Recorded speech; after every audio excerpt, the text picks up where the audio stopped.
Hey guys, George here with Legendary DIY. Today I'm going to show you how to change the fill valve in your toilet. If you don't know, that's your fill valve right there. Could be a few reasons why you want to do this. Either your fill valve has completely stopped working after you flush the toilet, all the water drains out, but the fill valve does not fill the tank.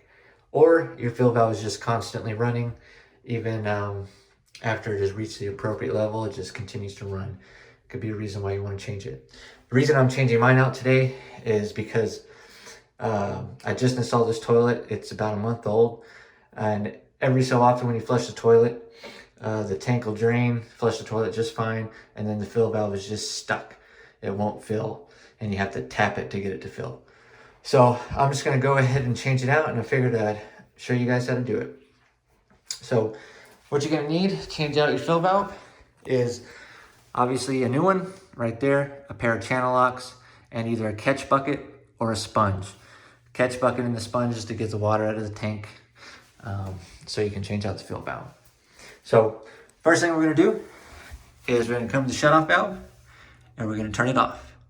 I have a quarter turn, so mine just shuts off like that. You may have a multi-turn, so you're just going to turn it to the right all the way until it stops.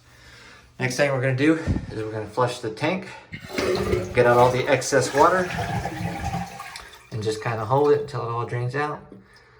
Then you can let go. Next thing we're going to do is we're going to undo the supply line right here. Now, if this was installed properly, you should be able to do this, undo this part by hand. If not, you may need the channel locks. Okay. You get a little bit of water out of there. Next thing we're going to want to do is we're going to get the catch bucket and our channel locks. We're going to go ahead and place that catch bucket as close to underneath that where the fill valve goes in as possible to catch all the water as soon as we undo the fill valve.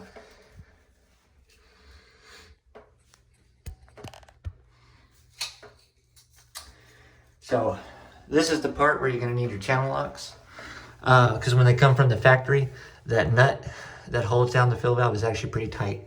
So just going to get your channel locks, and you're just going to need to do it enough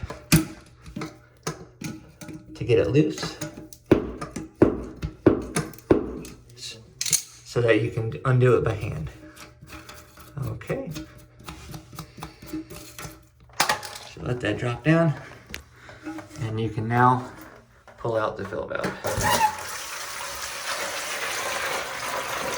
It all went into the catch bucket.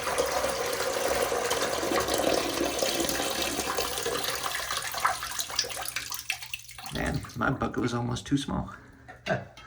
So, pull it out. Just gonna make sure that this is nice and clean. Doesn't have any junk on there. So now we can get the new fill valve and put it in. I already got it out of the box. One of the main things you're going to need to do here is you're going to need to make sure and get this gasket, put it on the bottom of the fill valve. Okay. Now on this particular fill valve, it can adjust up and down like this. So I have it pre-adjusted to about where it should work. But, you know, if it's too tall or too short, you can adjust it like that. So, let's get on back to the toilet.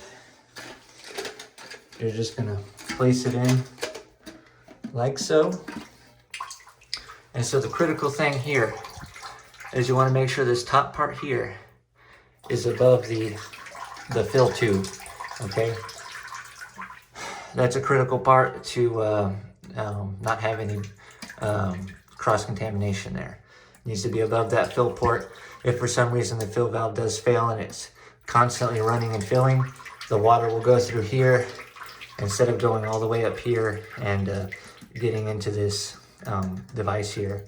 Could have a possible cross-contamination there if the water were to get all the way up to here. So just make sure it's pretty much as tall as you can get it to the top of the tank. Okay. So now that we got that there, we can go ahead and get her tightened down.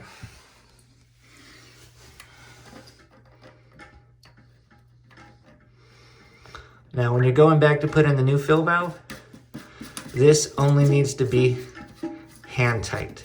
You do not need to get this tight with a wrench, okay? As long as you got that gasket on there, hand tight is gonna be plenty fine. So before you get it final hand tightness, just make sure the fill valve is where you want it to be. I like to have it about 45-degree angle and where that fill tube spout is completely sideways. So once you got it where you want it to be, go ahead and get it about your final hand tightness. All right, feels good. So now that we've done that, we'll get the fill tube and put it into the flush valve fill tube right here.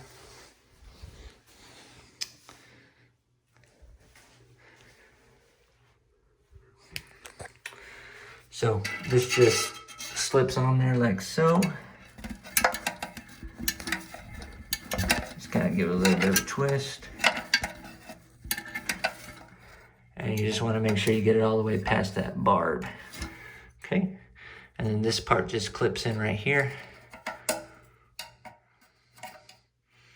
All right. And once you've done that, you know your fill valve is pretty much installed. All we have to do now is get the supply line attached, fill it up, and test for leaks. So, again right here, all you have to do is get it attached. This connection is only hand tight as well, okay? No need to put a wrench on it.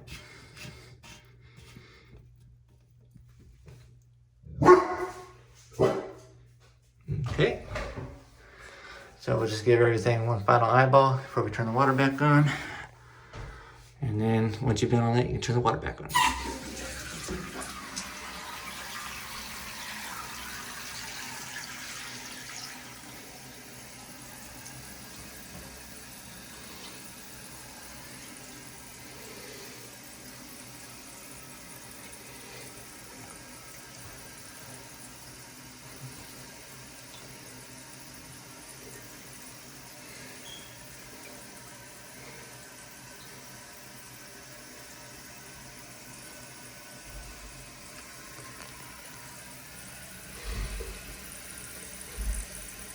Okay.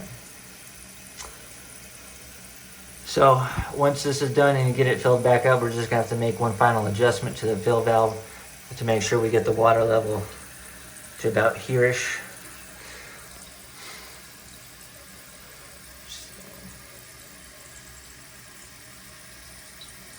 On these newer fill valves, they're pretty easy to adjust. You're gonna adjust it right here, turning it left or to the right. And it'll usually tell you, give you a plus or minus sign, just like that. So, we're almost done filling. And actually, that's about right where I want it. We're not gonna need to adjust.